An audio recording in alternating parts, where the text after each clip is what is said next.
Some jazz today, yes you gon' learn, you gon' learn, you gon' learn. It was just past 1, 2, 3 man with a 4, 5 step to the door like, oh my gosh, just throw that cash in a back bag, run around the back. Hey everybody, it's Liz from the Lemon Bowl. Vince from Irie Kitchen.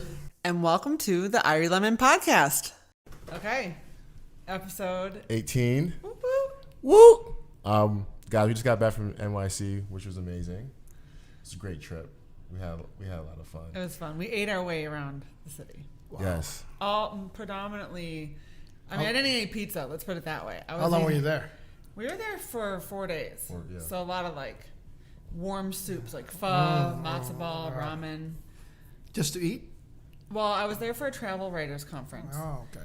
And I also wanted to just get some content for the website while I was there. So I wrote a travel story, covered a hotel, a bunch of restaurants. Vince did a little shopping.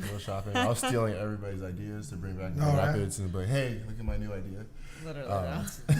New York, though. I love New York. Yeah, I love the energy. Like, for someone like me who's like super needs it, like, man, you're like, wow, this is the speed I need to be at in life. Mm-hmm. I feel like everything's going on, like perfect. I feel like at peace, you know. That's my dream, to live there. Yeah. Yeah. But I have to live in the hotel because I don't want to commute. I don't want to be. I just want to be right there. And that's one thing that we realized about, coming from a city like GR to go live in New York, that commuting thing, weird. Like, we're used to being in the car for 20 minutes. Everything's 15, 20 minutes away, right? But to go 2 miles and be 20 minutes is different than being 20 minutes and you're basically halfway to Lansing. So it's like a different kind of like feeling of 20 minutes. And for me, it was like, all right, I don't like being in the car for this long to go 2.5 miles. Yeah. You know what I'm saying? But there's so much in a mile. Yeah. I saw a mom with 2 little kids trying to catch a train, and I was just realizing how nice it is to have my car being preheated in the covered garage, and we walk. We're spoiled, yeah. We are, and we've all lived in cities, so we love cities. It's just that it is harder. The fantasy versus the reality is a real thing, and I love to travel because I think being a tourist is a lot more fun than having to take the bus go to Costco 2 hours out of the city. You got to run errands. Correct. Yes. So anyways. So Liz, introduce our guest, our dynamic guest. Very special guest today, my dear friend, George Aquino. Woo woo. Anyone local knows who George Aquino is. Essentially, he's like the mayor of the city, the unofficial. The nightmare. The nightmare. So true. That is my title. So what is your official title these days? I'm actually the vice president and managing director for AHC Hospitality. Right. So Amway Hotel Corporation, they own and manage, correct, most of the hotels downtown, certainly in the hotel district. Correct. And nine hotels now. 9 hotels, which is that's incredible. Huge. Yeah. And as you guys know, I have a hospitality background. So when I moved back home, I helped open the JW Marriott. And you were the GM back then. Yes. And that's how we met. And your story was fantastic, like we got this resume from Boston, wanted to work for us here in Grand Rapids, and didn't realize when I looked down, oh my gosh, she's from here. It's like perfect. Yeah. It was like a gift from heaven. It's like, here it is, Wow. Yeah, it's cool because when I went off to college in '98, having a degree in hospitality was not normal. I know. He was born in 96. You were born in 96? 96. Oh my God, that's like my son, yeah. But hospitality was not, my dad was a doctor. Like, there weren't a lot, going to hospitality school at a really expensive private school was a risk that my parents took. Thank you, parents, for, letting me kind of follow that dream. And it was really because I spent my whole childhood traveling and I loved hotels and tourism and cities and exploring. But back then, that was not a super common degree. So when the JW Marriott opened, that was such an exciting opportunity. So it was mutual. I was equally to see a JW Marriott open in Grand Rapids, Michigan. First one in the Midwest. Yeah, it's insane. Wow, yeah. I didn't even know that. Yeah, first one. Okay, so someone like me who doesn't know too much about you, or even the people listening, kind of give us like how you get to vice president, like, and work backwards. Like, where'd you start off at? Were you from GR? Like, how do you get to where you're at? Well, I grew up in the Philippines, in Manila, so I'm a city kid. So talk about traffic. I was just there, and going 2 miles took me an hour during rush hour. But I grew up in the city, and I traveled a lot when I was a kid. Actually, the first time I traveled international by myself, I was 8. Wow. I flew from LA to Manila by myself. Then after that, I just traveled. I went back again at 10. Then I would go to Hong Kong and travel, spend the summers there with my family. So I did a lot of traveling when I was a kid. And long story short, I moved to the U.S., finished high school in the U.S., went to college in the U.S., and then I moved to Chicago. And really, I didn't really know what I wanted to do. I wanted to be a writer. I went to school to be a writer. Oh, wow. And out of desperation, I needed to get a job because I signed the lease, right, for my first month and last month's rent with no job. And I applied for a server job at a hotel, Mayfair Regent, which is now part of Four Seasons. And a friend of mine was working there. And I was very confident I can get the job. It's a server, Not realizing that was the number one restaurant in Chicago. It was a French restaurant, very, very fine dining, super expensive. And when I applied, they told me I was not even qualified for the job, to have zero experience in fine dining, zero knowledge in French wines and food. And they offered me a job as a busboy. Oh, wow. So I think Liz can relate to this, but I have friends at that time who were like working for Arthur Andersen, working for a bank, for Chase or JP Morgan. Exactly. Yeah.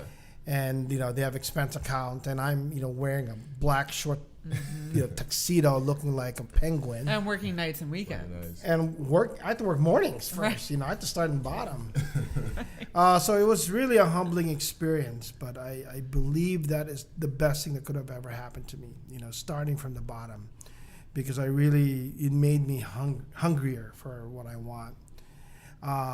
Just like Liz, I had no idea it's something that I wanted to be in the travel industry, but as a profession, it was just never really considered a profession back then. In Manila, no one ever talked about it. No. Either I want to be a doctor, or a lawyer, or a Correct. businessman. That's it. Yeah. And so I did that, and I challenged myself to be really the best at it, because I wanted to prove that I was, I deserved to be at least a server, at least make some money, right? Yeah. Busboy, you're not making you're making $335, and you're basically the server's bitch, Yeah. You're the bottom of the fucking toilet. You're doing every chore. So I challenged myself to really be good at it, and I started focusing on being the best busboy, but also focusing on the next step, which is to be a server. So I started studying the menu. I befriended the chefs, and I'd go out and party with them, and then kind of pick their brain about the food and the sauces. And after 3 months, I started, really becoming a server, and they moved me up to be a server in the restaurant. I actually quit for one day. You did? Yeah, because I just needed to be a server. I said, look, as a busboy, I topped the server test. Yeah. You did everything. And then they came back and said, okay, you can come back and be a server. I did that. And then 9 months later, I was the maitre d' of this restaurant. That's wow. incredible. Yeah, so in a year, That's a crazy track. I went from a busboy Right. to, in charge of this restaurant. And really, that's how it just got started. And I got promoted. I became director of catering the following year, then assistant food and beverage director. And then after 4 years there, I moved to Grand Rapids because I wanted to work for a larger hotel with a lot of food and beverage. Mm-hmm. And what made you leave a big city? It was a tough decision, but the hotel was being converted. Four Seasons was buying it, but they were converting our hotel into a condo. And I just thought it was time to make a move. And it really came down to Four Seasons offered me a job, but I had to take a step back, become a director of room service in Philadelphia, or become assistant food and beverage director, which that was my title at the Amway Grand. Yeah. Wow. And people in the travel industry actually knew about the Amway Grand. They said it was a very special hotel, especially in food and beverage. And back then, you weren't even born yet. Yeah, it was. But 1992, Grand Rapids was a whole different ball. yeah. There was nothing here. Nothing. So the Amway Grand was really spectacular because we had 10 food and beverage outlets, bars and restaurants. And Yeah, so imagine that with nothing else in the city. Yeah. That's like a mecca. Yeah. So I just wanted to do something different, and sometimes you think you have to move to a big city, right, to make your mark, and it's not really true. You can make something out of even the smallest place. And I never thought in 1992 that Grand Rapids will be like this. Yeah. No idea. No. And but in fact, even then, after like 7 months, I was starting to get bored, and because there was just nothing downtown. Outside of work, there was like Magoo's and the West Side. That was it, and Grand River Saloon. That was really it. And I also believe in fate. I thought there's a reason why, I moved from Manila, ended up in Chicago, then in Grand Rapids, and then at that time, the opening for Director of Food and Beverage at Peter Island in the British Virgin Islands became available within the company, which we owned at that time. Oh, wow. So they asked me if I wanted to apply for the job. I went to the British Virgin Islands, interviewed. Obviously, they loved me. They offered me the job. And after a year in Grand Rapids, I actually moved there. That was my first home with my brand new wife. In the Virgin. It's a British Virgin Islands. So I love to share that story because think about it. 5 years. Track. Yeah. 5 years prior, I was a busboy. Wow. And then now, as I'm director of food and beverage, my house is covered. I have grocery allowance, phone allowance, and I'm looking at this magnificent beach, crescent-shaped beach, and I'm running this resort. Wow. That's such a crazy track. So anyone that's listening right now, slow down for a second, rewind your whole story up to this point, because there's me here. That's amazing. That's 5 years. Yeah, and believe me, at the time, when I was in Chicago, I was really nervous about my future. I didn't know what I was going to do, especially when you're trying to compare yourself to your friends, right? Who seem like they know what they want to do. Mm-hmm. And here I am in hospitality, and whoever thought of this as a job, Right.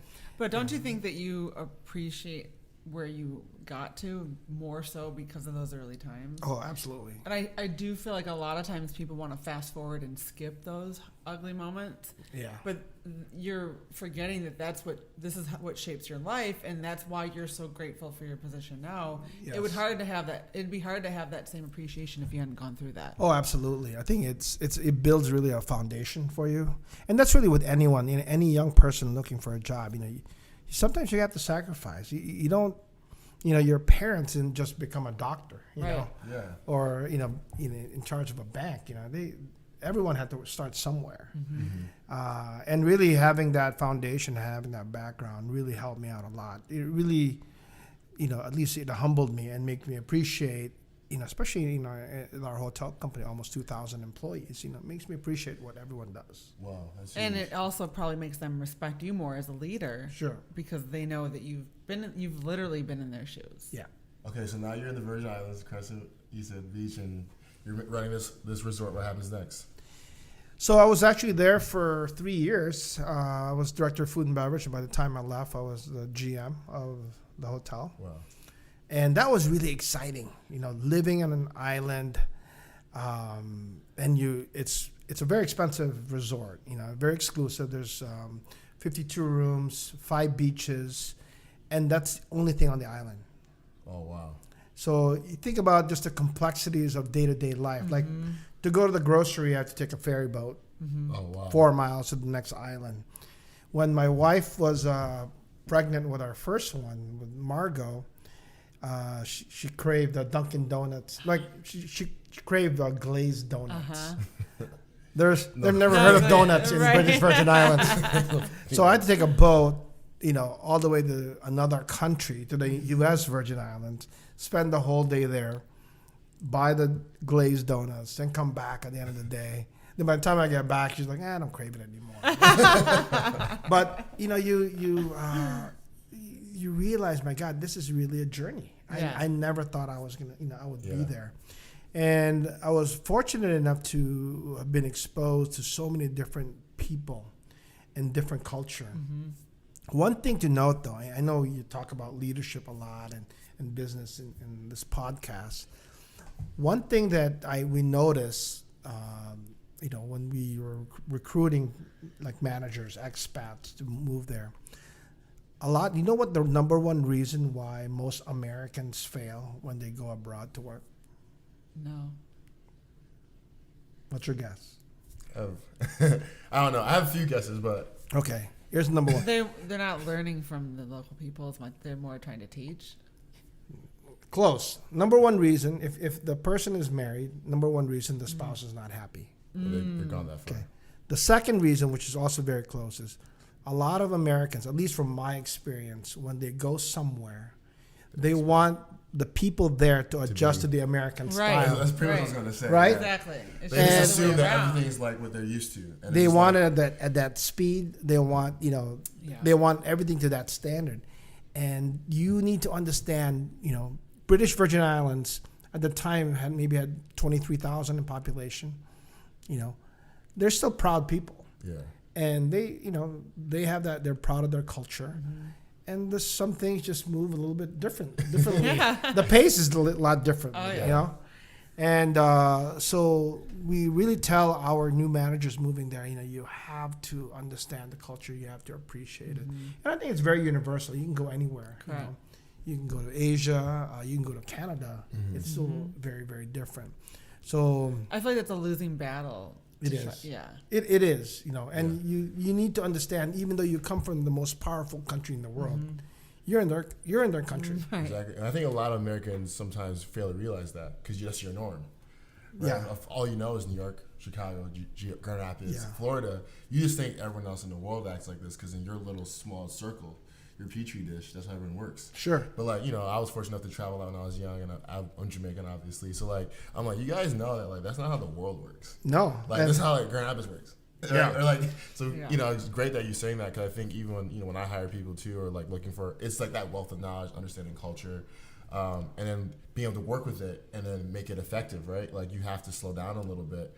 And just because the pace might be slower to you, it actually might be more efficient, or it might be right. But you have to slow down and leave everything you know from Grand Rapids, right, and then plug yourself in, and then come back and add, right? Yeah. Versus try to force it all. And we also forget, especially we had a lot of guests from the East Coast, so New York, Boston. They come there and they're just wound up. Oh yeah. And our staff would just go, just chill, man. Just, you're It here. takes them 2 days. You're on Virgin vacation. Islands. Don't worry about it. They say it takes 2 days to 'Cause come they- off that anxiety. Yeah. But it was really a fantastic experience for me to be able to lead. It was my first challenge to lead a team from a different country and different culture. Wow. International team. So I really suggest to have, especially people in hospitality, if you can work abroad, I think it's a really fantastic Yeah, they experience. required it at Boston University to graduate. You had Oh, to, really? Yeah. You have to go abroad? Yeah, you have to study wow. abroad. Where did you go? I went to London. Wow. It was fun. But I think that that's so important because to your Yeah. point, even London, they're speaking English, and seemingly it seems, but it's a totally different culture. And I think sometimes you have to. I was grateful for that because a lot of my classmates, if you don't plan it right, you won't graduate in time to put that into your schedule. So I was grateful that it was part of the plan. Because looking back, that was really valuable. Because also once you're there, you're traveling all over Europe. So it wasn't just London. Every weekend I would be in Germany, Ireland, You didn't Spain. study. No. I don't study. Even going You're to... studying the But experience, to your really. point, when I chose Yeah. Boston University, I remember my dad telling me, I got into Michigan State. I got into all these different state schools. He said, you're not just choosing the college, you're Yes. choosing the city. And the city is going to teach you just as much as the college will. So I know going into hospitality, it was important to work in a city that had a lot of different hotels and different things like that. So I think that to your point, it's good to travel and to learn as much as you can from other people. So what is something that you learned from managing, being in charge of people that in a way they're in charge of you? You're in their world. Yeah. So what did you learn from that experience? Well, a couple of things. One, what I love about what I do is there's really a very fine line between work and leisure. My business card That's says the best thing about the hospitality. my business card says I eat and drink for a living, which is really true. Yeah. Liz, you know that, right? 100%. So what I love about what I do is a lot of everything that I learn at work, I can apply to my personal life. You know, if I learn about food or wines or scotch, you know, when I leave work, I can still utilize it.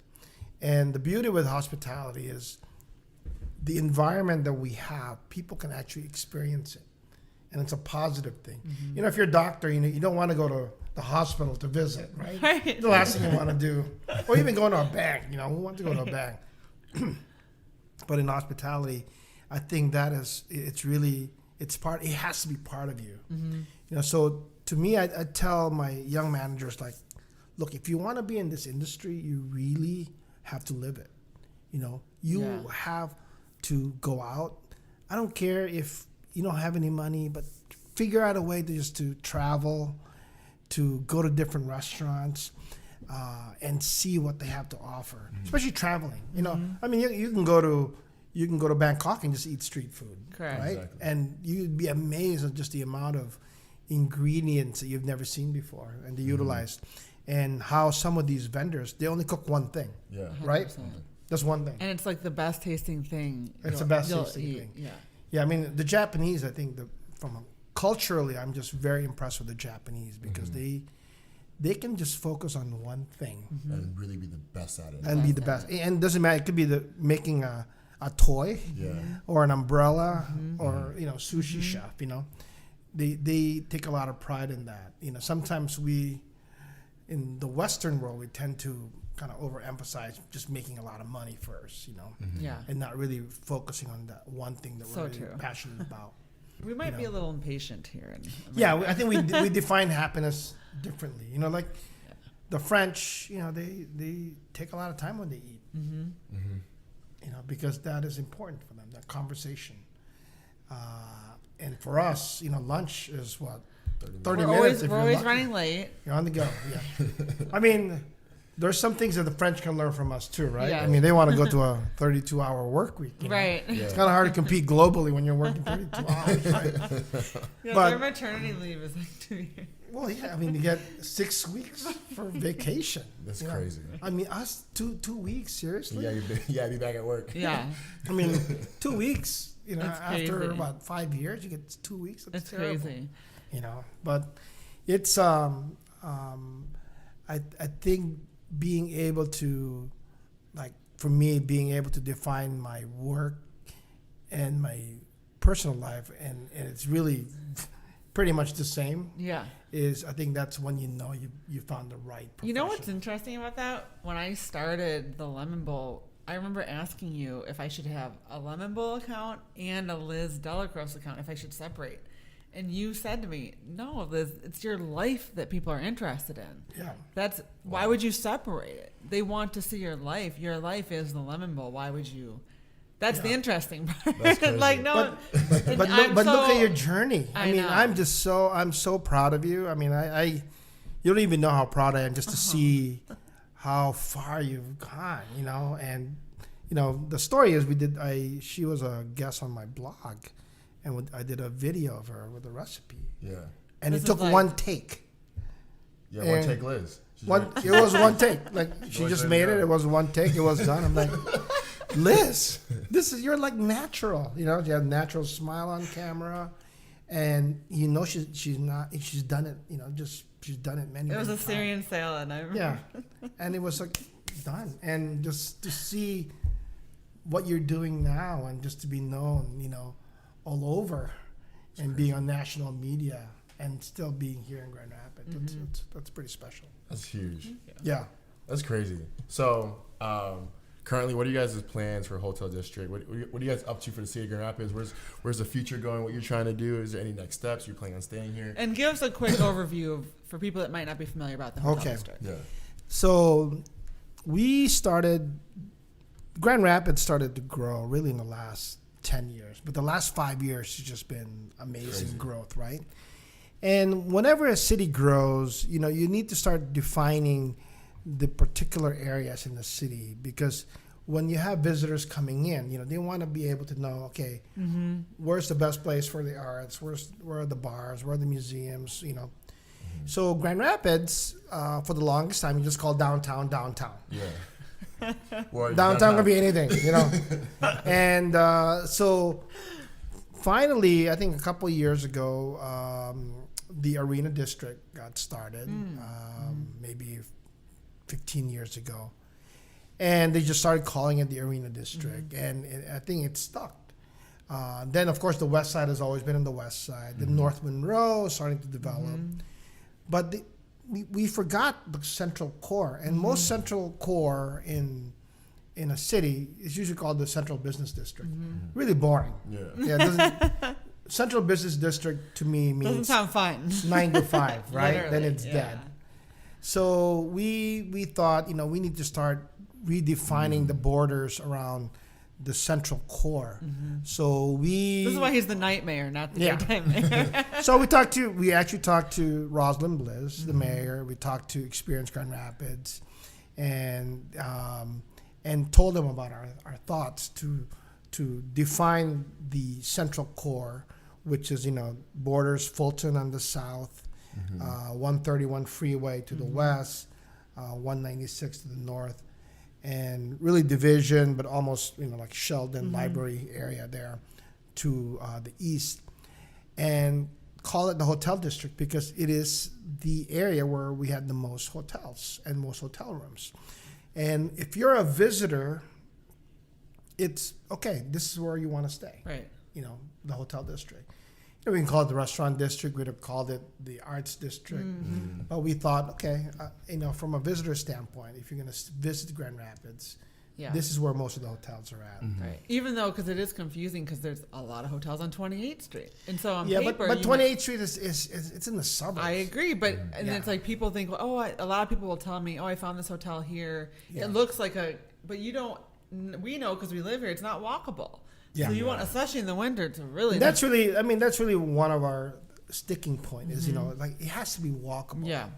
And for us to be that invigorating city, it needs to be walkable. And this border, really defines an area where you can walk, and a good part of it is through the skywalk too. You can go from the arena to the Voss Place inside, and I think just to be able to do that, but we have to think. We got to stop thinking about Grand Rapids as some small town. I agree. We need to start thinking what's it going to be like in 5 years, in 10 years. I think all these districts, like the Cherry Hill, Wealthy, they're going to be really a solid component of the city, right? And it is now, but I think by then everyone's going to know these areas. So we want to just capture it now and start naming this district. So we launched this. We talked to the other hotels if they want to be a partner, and also the retailers and the restaurants. And we definitely need their help in promoting it. But I think it's sticking. We have billboards in place. So I think this year is really our idea is to really just make it a common thing for people to call it the hotel district. I have dreams of what I'd like to do. I'd like to be able to do certain events in there. I like to do a cocktail crawl, and because I think there's a lot of good bars for cocktails in Beer City, right? Exactly. Yeah, I like beer, but I don't love it. I'm more of a cocktail guy, right? Same. Give me cheap beer, I'm good. Yeah, exactly. Right. Yeah, but sometimes some of that beer is not, my it's flavor. filling. Filling. And that's the thing. You can't drink much of it. Yeah, some people can, but I guess so. And normally I feel so bad being Grand Rapids a lot of times because when I go out, I order a Heineken or something. I don't even get the beer that everyone. I get it. I got hams. Right. But at IDC, at the Amway Grand, hams comes in a champagne flute. Yeah. So it's sexy. It's a little fancy. Yeah.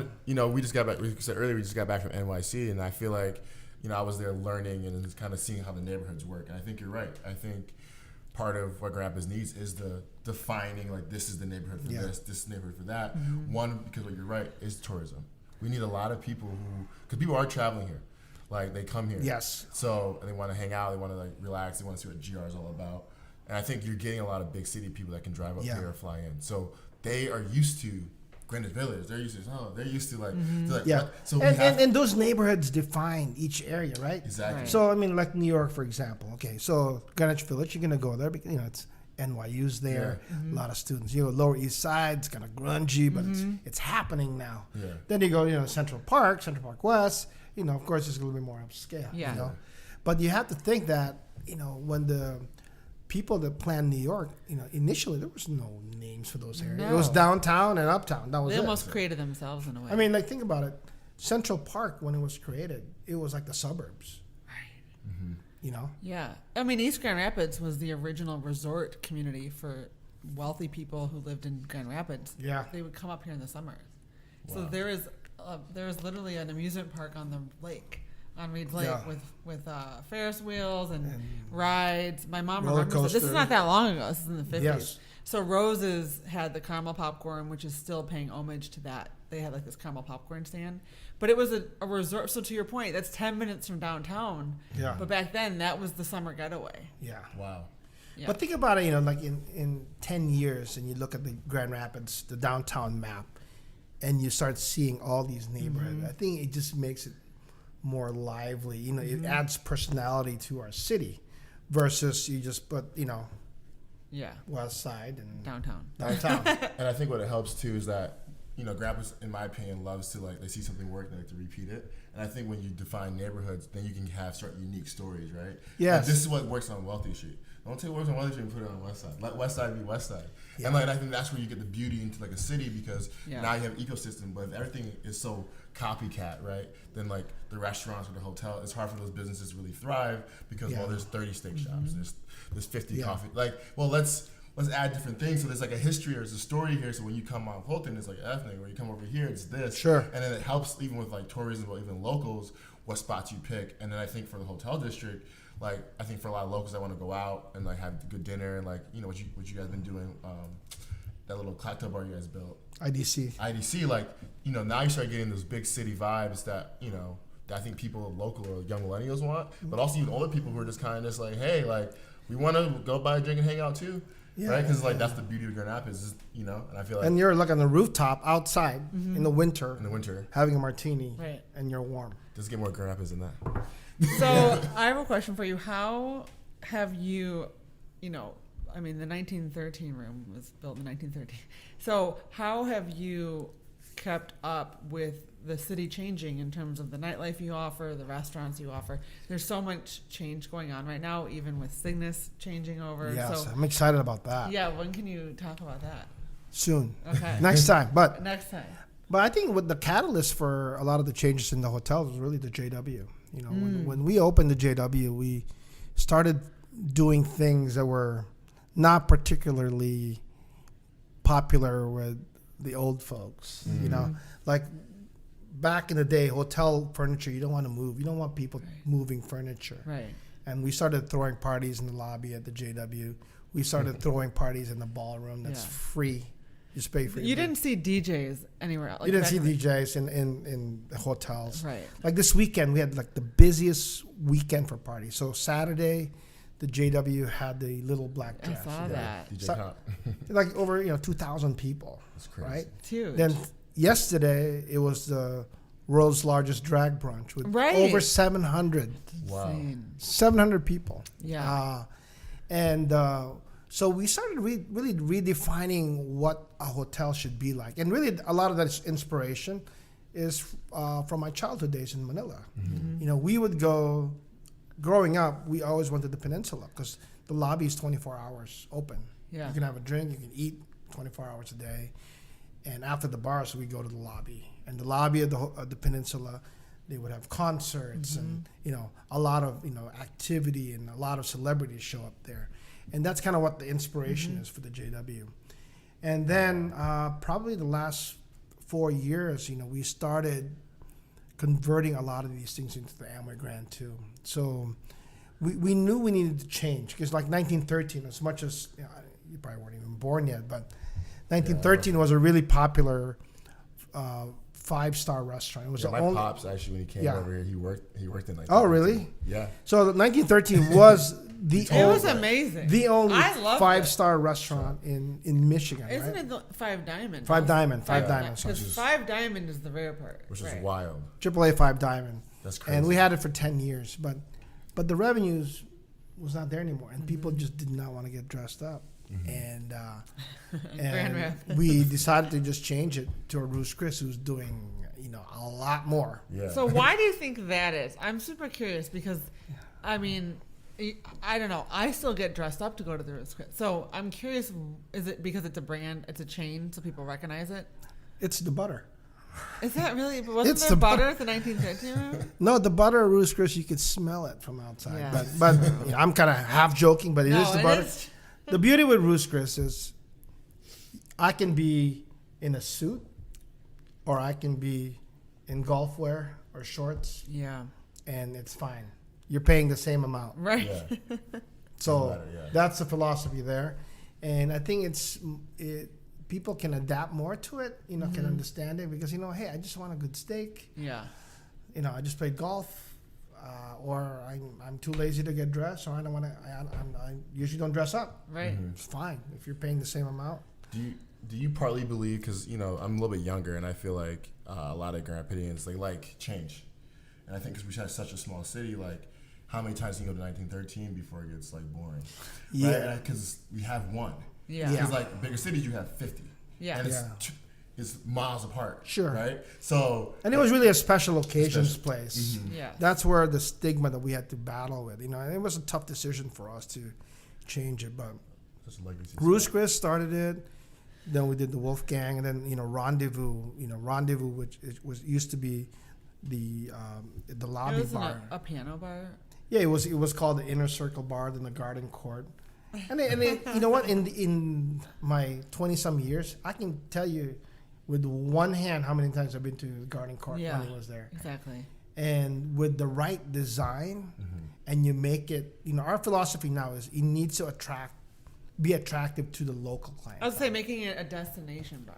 Because it's Yeah. one thing out of convenience if you're staying overnight, you're just going down to the lobby to get a drink. Yeah. Versus making it a destination. Now it's a destination that locals would want to go Yeah. meet intentionally. Yeah, we have to design every food and beverage outlet so the locals go there. So everything we're doing now is really to attract the locals, because hotel guests traveling, that's what they want to see. Yeah. Exactly. They want to see where the locals go. Right? Always. When you go to New York or go Everywhere to we Boston, were in New York, I looked around and good place for a local for a drink, right? So It feels better. it feels better and it's livelier. That's why I don't go to Disney, but that's a separate topic.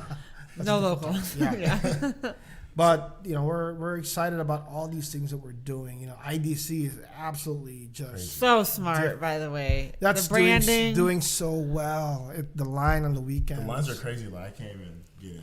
You know? I thought, remind me, I have to give you guys your VIP cards. Oh, I appreciate It's it. only $100 issue. Only 100? Really? You skipped the line.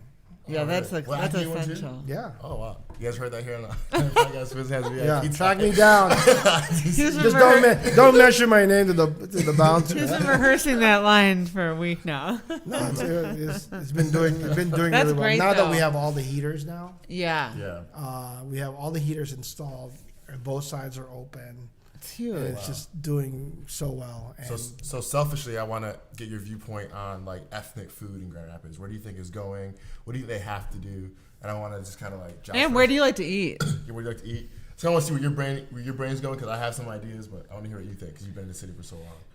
I think you have to tackle it in two ways. You know, you need to bring ethnic food so it can attract the masses from Grand Rapids and beyond to just come.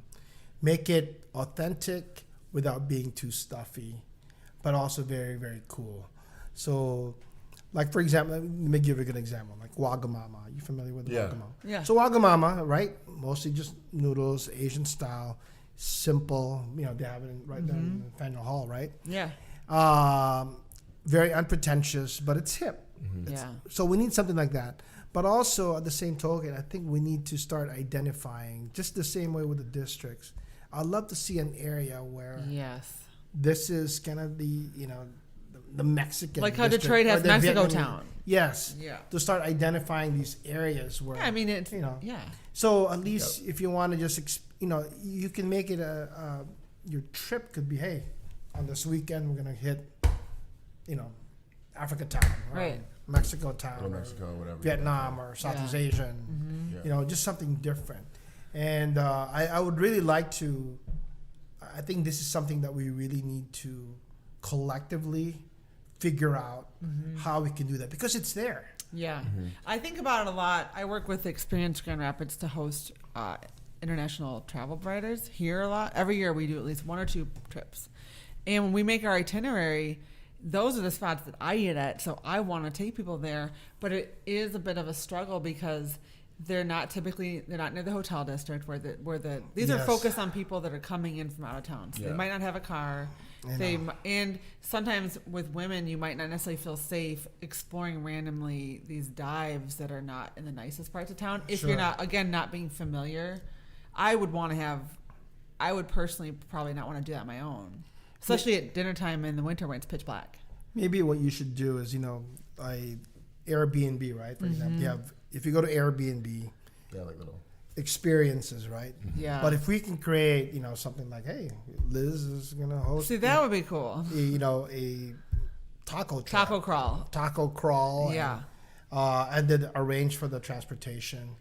I agree, because that to me, that food is the best food. I think we have some of the best Mexican and Asian food. 100% we do. And it's weird because we're in Grand Rapids, and no, Mexican for sure. Yeah. We have some really. You don't agree on the Asian food? Huh? Do you not agree on the Asian food? No, I think we do. We have good Vietnamese food. Our Vietnamese is on point. Not every spot. The Chinese, we have one. Right. I do have to try the other ones, but I think Wei I do like their dim sum a lot. I love Wei. And you can tell them to make it, the Chinese way, right? Yeah. And it comes out. I've learned that. That's funny you brought that up. So I have a Caribbean restaurant, right? And we always have that weird can you come on, man. Like how do we make it authentic? We're because when people are hip to the culture, I want real jerk chicken, versus then giving the masses their jerk chicken. Yeah, and I feel some of our biggest struggles are where I'm at is outside the city completely. Yeah, you're right. So I'm in the bones, or we're super, the people out there, who the people are out there. So it's cool to learn, and I feel I've kind of came up with a cool strategy about how to do ethnic. I think you're right about having a street or an area where they all kind of are at. You need great operators, right? You need people who know how to run a restaurant, know how to do a hospitality business, and then you need to still keep the ethnic, what I call culture and vibe, where the service is great. Somebody's mom is there. You need those kind of energy. La Vencedora, where she's making the tortillas. Well, remember, exactly. So fresh tortillas, come on. And then you're part of the culture. What's that spot I went to, Mexican George's restaurant? I'm forgetting the name. Flower Vietnam. Oh. So his hostess is this nice black in Detroit. Lady. Yep. And she gives you a hug. You walk in. Yeah. She's like, oh my God, honey, and everybody. Doesn't care white, black, it doesn't matter. She's that nice to everyone. And they do Vietnamese food, right? So you need that kind of warmth. Yeah, warmth because a soul. So many people are these soulless with blank faces. Yeah, they're it's zoned transactional. out, checking their phones. It's so transactional, and then people on the other side are still kind of in the city at least maybe be intimidated because they don't know what to get, they don't know what to order. They heard it's good, right? Not a lot of people are hip to what they're gonna go eat, right? Not everybody knows what a pear pig salad tastes like. They're not. It's not in their normal day to day. So you have to give them that kind of love, and then it goes for last thing is design has to be on point. Yeah, it can't be so gimmicky or dungy. It can't be dirty. Just because you're just, I feel you're ethnic, you're creating more and more barriers for yourself. Yes, right.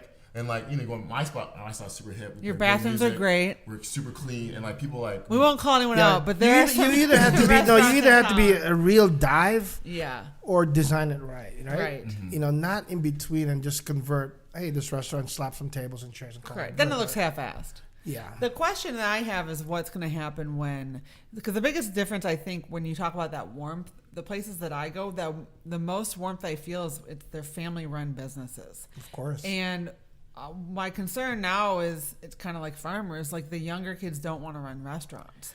Yeah, so it's a big issue. There's a drop in Chinese restaurants. Mm-hmm. There's dropping in numbers, and also a lot of those. Yeah, a lot of these. I just read an article. I think I did the same article. Rich sent that to me. It's just. He's like, you better eat up. It's just dropping, because the next generation. It's a serious problem, though. I mean, me being young and trying to hire young people, they don't want to work in a restaurant. No. It's not cool right now. I mean, it's never really been the coolest, but it's definitely not cool. It's definitely not sexy, and it's hard work. So a lot of young people, just getting a young person's perspective, they're aligning their life up to their Instagram account. So whatever they do, Yeah. Has to either get them laid or get them a lot of likes on Exactly. Instagram. And I'm just being honest. Yeah, And it's no. like if it's not something cool where people can like it and say that's cool, then they don't want to work there. Or if it's not a company that does great for the environment or whatever, or aligned to their values, they don't want to work there. So when you get in the restaurant business, especially a family business, the kids grew up in the business, so they know how hard is it to run a restaurant, right? And like it's not the prettiest business. It's you get like a heart enjoying it, but sometimes your pockets are not the same. Like it's hard to run it. So I feel a lot of young kids, especially if you're foreign, like, you know, I'm weird. My parents want me to be a doctor or something like that. And I didn't do that. Like they want you to also, the parents are also want their kids to like transcend the restaurant business. So I feel like you have to, again, make it sexy. I think you have to like make it cool again, where it's cool to work in service and it's cool to like, you know, be part of something bigger than yourself, right? And like, No, I think even you can look at it this way. Even though, let's say, these ethnic restaurants are becoming fewer, maybe they're becoming better because people are more educated now about cuisine, right? Right. Where probably they didn't know before. So now you're really forced to do it well Yeah. or don't do it at all. You know, Yeah. before it was just like, hey, let's just open up, just be open. get some food. Like the Korean spot in New York City. That was a family owned. Oh yeah, and that spot was so good. Yoon, Yoon, and then It was amazing. some Korean words I didn't know. I don't know. Did you guys go to Joe Shanghai? No, I wanted to. I've heard it's come incredible. I know. Joe Shanghai and Chinatown. There's two. They have really good dumplings and all that. Yeah, Xiaolong Bao. So their soup Oh, the soup dumplings dumplings. is just, Crazy. it's the best one I've had. And people go there just for that. Oh, yeah. You know? And it's a line, but it's Worth it. fantastic, you know. Yeah. But to your point, it was cool in New York to see so many truly authentic, true to the cuisine spots that are done a little bit better now. Yeah.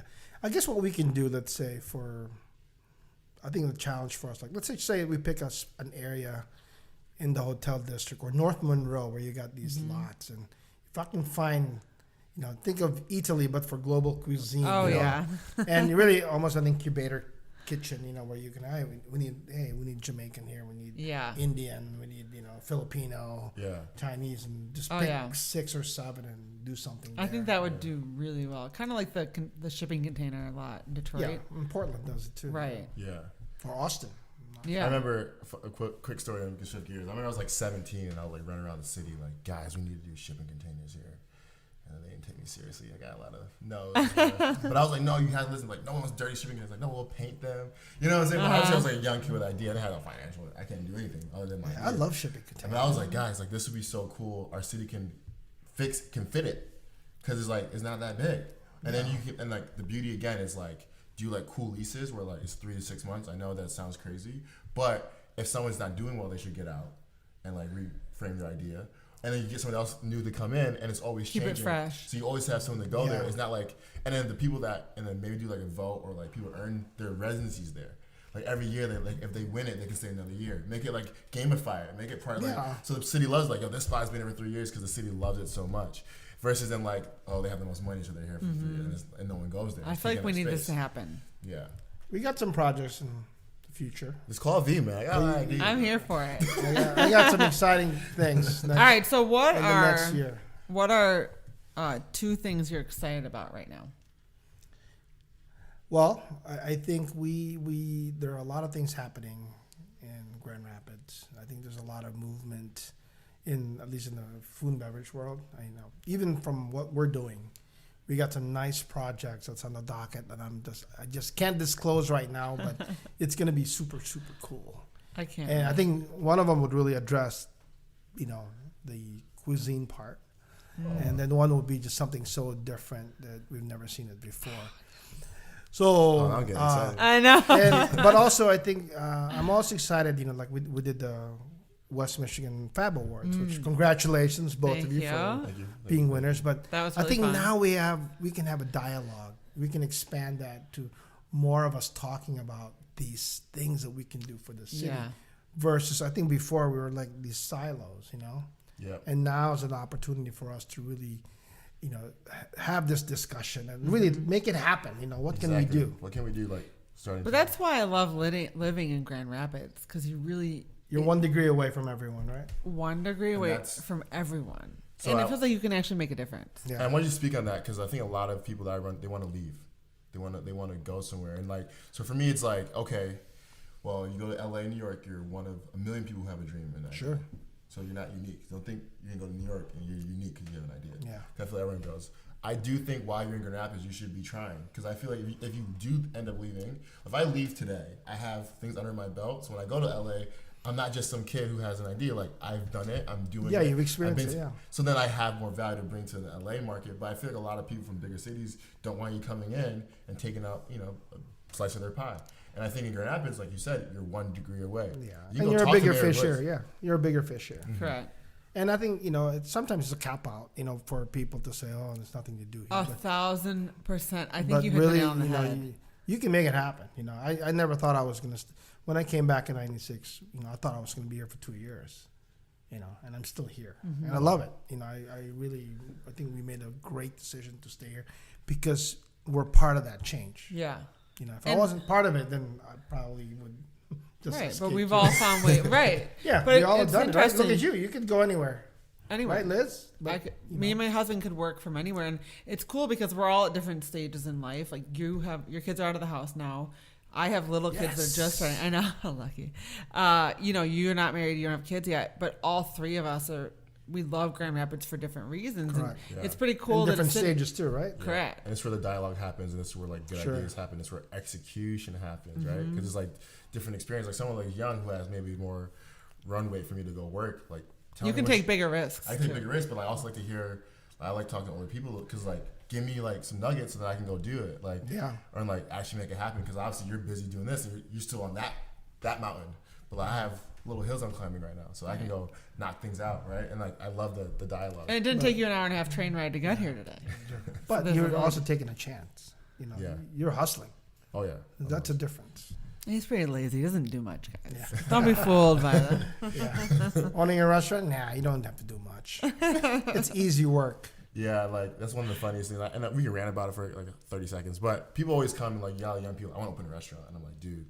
So like before, It's just like wanting Instagram to be Instagram famous. exactly. It's Right? They want so just silly. want to be is like, well, wanting it and doing is two different things. First off, second is like the business is not pretty, and third, like I've done a lot of business up to this point. I'll forever do more businesses, and like this is like a family thing I'm doing. 'Cause I want to like support my family, which I have been doing. I started at 20 years old doing that. So like we're not the same. Like you're doing it again, probably get laid and have Instagram likes. Like, I'm doing it because I saw a need and a gap in the city, and I really care about Grand Rapids. I really care about my family. I really wanted to do something.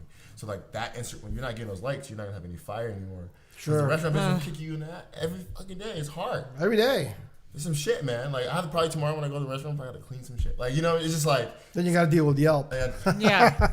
a bad review or like or a customer who's wound up, and it's just like I told you the other day that dude was just like mad at the world and like taking it out on me, and I'm like, dude, you're at a Caribbean restaurant, Bar Marley's playing, like Right. Zen out. Here's a festival. Here you go. And I was just like, yo, you can't be so. I mean, I can take it because I'm not gonna take it personally, but like be careful, be aware. But that's the business, though. Yeah, it's also such a good reminder since everyone listening, we all eat out in restaurants, we all stay in hotels. Even if you don't work in the hospitality industry, just to, tip well, be kind to people that are serving you. They're often working nights and weekends, or you might be on a vacation and they're working their tails off. And I really think I'm so grateful for I remember working in the hotel on New Year's Day. You want a day not to clean hotel rooms? It's the day after New Year's Eve. Yeah, I will exactly. never forget it. And from that point forward, I don't stay in a hotel without thinking about that housekeeper, what they have to clean.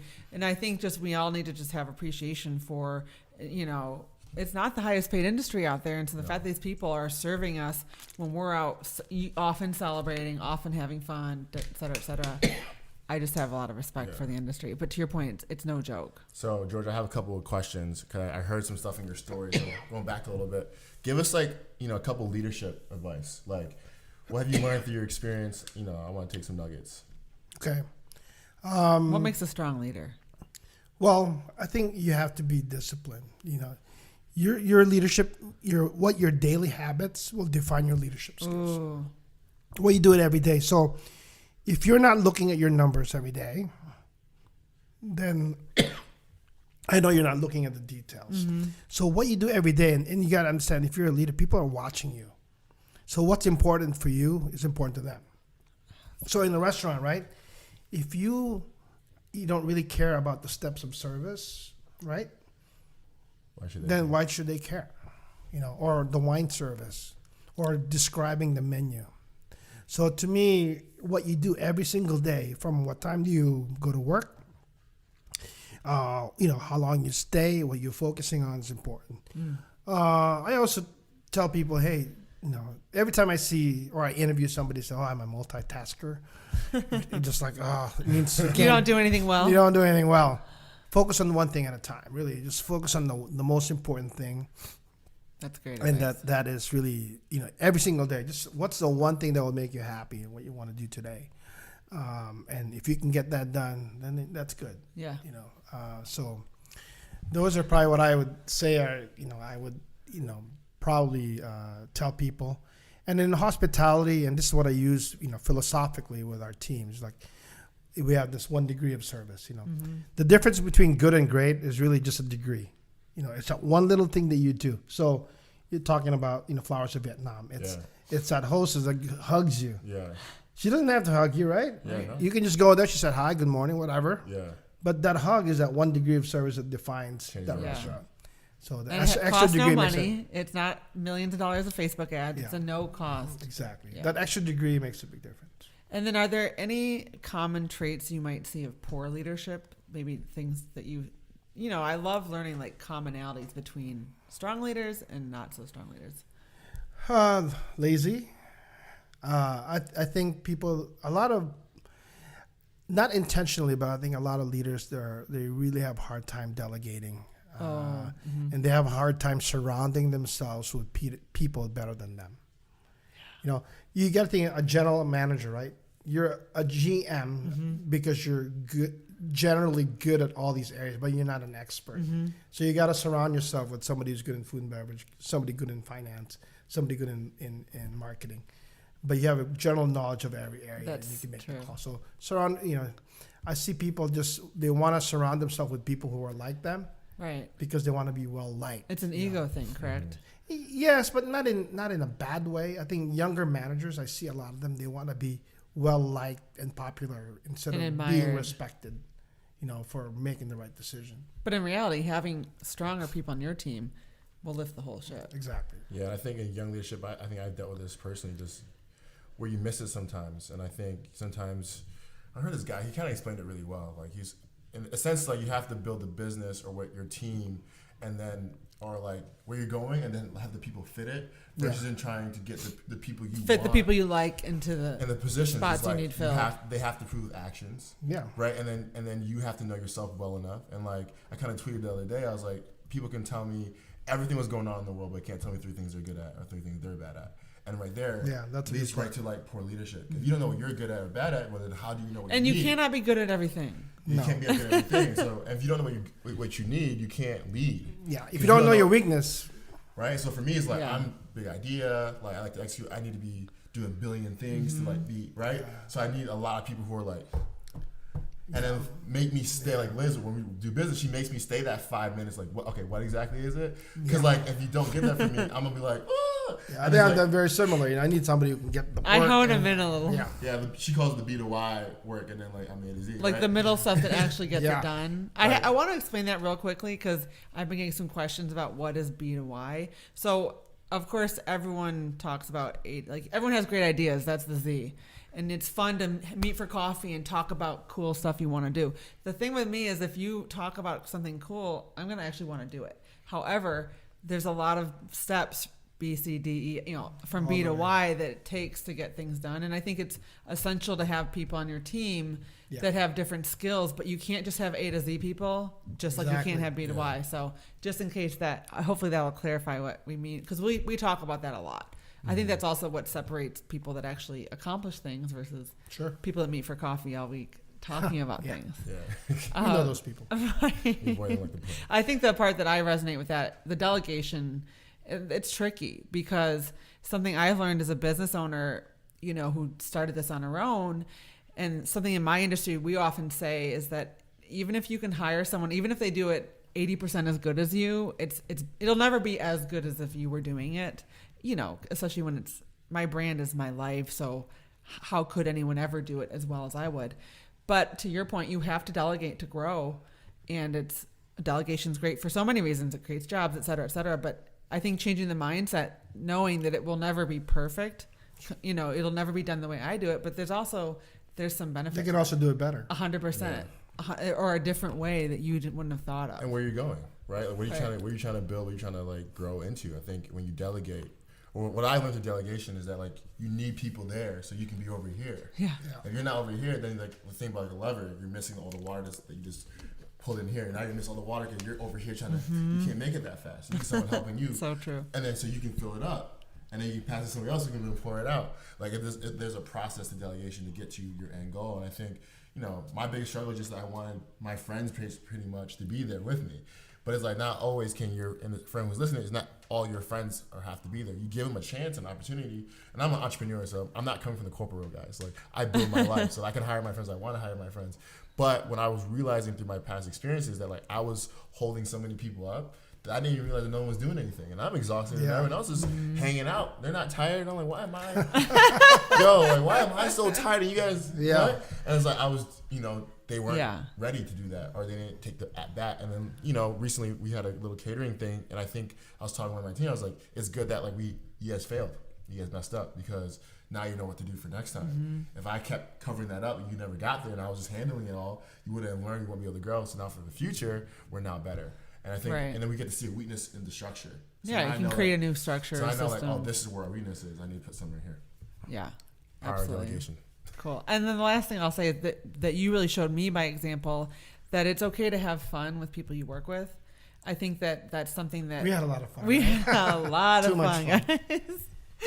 That was a fun. But that was like before kids. But that you was have like to a set different boundaries. World. Yeah, you have to set boundaries. So I feel like having that balance. Yes. But that it is okay. I came from a Fortune 500 like super corporate world where, sometimes there was, you would never see a boss with an employee sharing a drink together.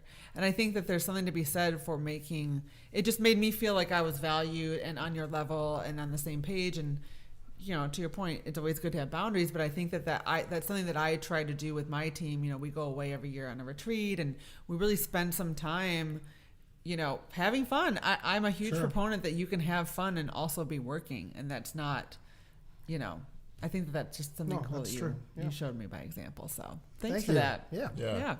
So guys, this is episode 18? Yeah, this is a good one. It's a really good one. Congrats, 18. 18. So crazy growth, by the way, too. So guys, thank you for supporting. Please continue to share with everybody the podcast. We got a lot of new listeners, so thank you, Katie, for that. I hope, Katie, hope your friends are hanging in there. We've got a lot of great episodes coming up, and I'm really excited if you live locally, especially. I think if you grew up in Grand Rapids, this episode is such a good reminder of how far this city has come.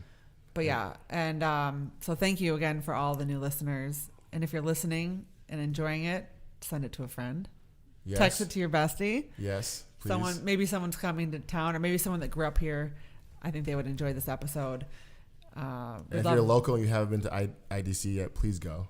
Yeah. Please hang out. There's going to be a long line, but it's worth it. I'll go with these two. Right, exactly. If you want to meet us for drinks, let us know. And the last thing, we always appreciate your 5-star reviews on iTunes. That helps get this podcast in front of more people. So yes, and questions, please, and thank you. Yeah, and we love it when you tag us on Instagram when you're listening. We've had a few people do that this week as well, so thank you for that. And George, thank you for being here. Thank you so much. It's really a pleasure being here. Yeah. Cool. It's fun. We'll see you guys at IDC. Yeah.